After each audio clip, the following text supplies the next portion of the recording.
Hi everyone, it's Saturday morning.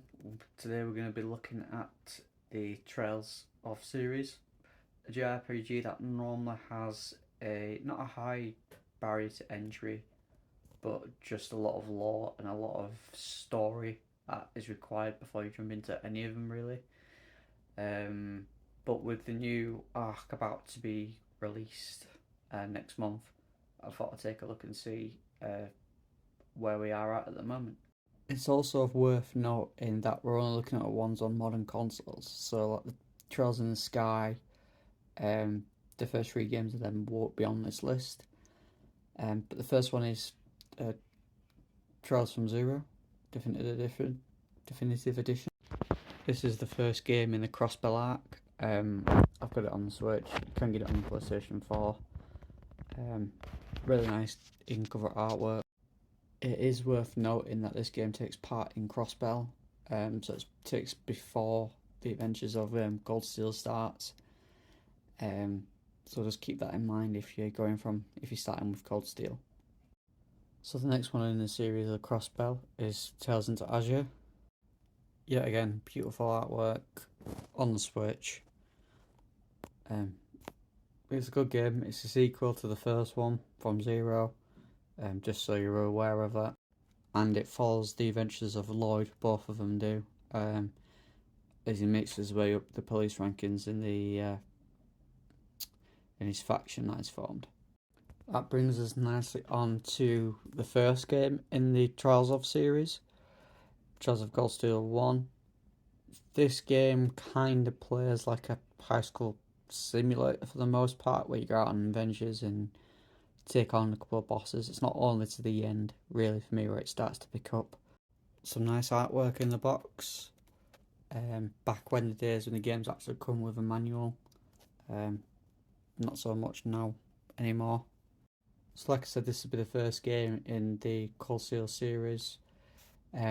Volts is the main character, Reen, and it goes on from there, and he meets some interesting people, or some of them who seem friendly at first.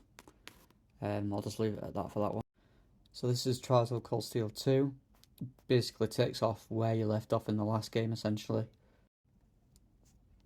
Like Trials of Cold Steel, some nice artwork in it. This one's a bit more. This one's actually the favourite one in my series. It's a bit more heavy on story and a bit more development happens in it. And in this one, you kind of find out a bit more about the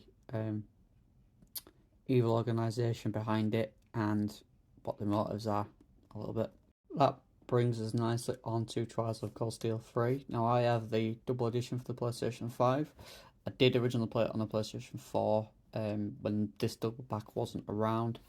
But now we've got Trials of Cold Steel 3 and Trials of Cold Steel 4.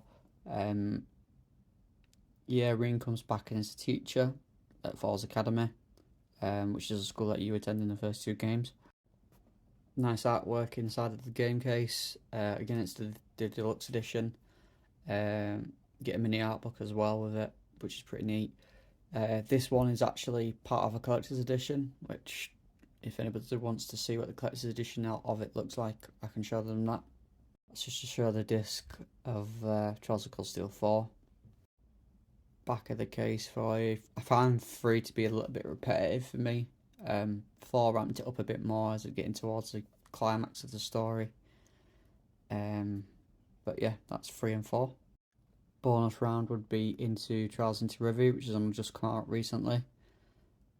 It's a game that is I'm currently playing through it now, so I haven't finished it, but it is a game that takes on 3 different stories, and how it closes out the Trials of Cold Steel arc.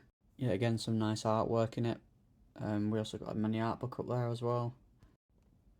Like I said, it takes place from 3 different protagonists. So you've got Reen, you've got Lloyd, and then you've got the character known as C, which if you've played the first 2 games, or you are playing the first 2 games, I'm pretty sure you know who the mysterious C that we're referring to.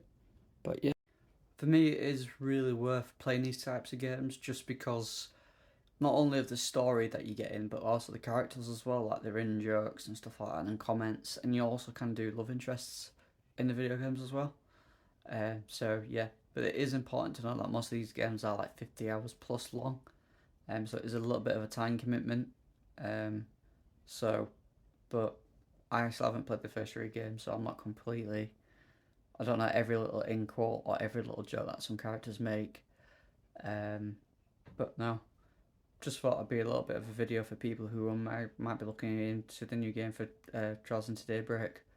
And I'm definitely picking it up on first day when it comes out. So yeah, have a good weekend, everyone. Cheers.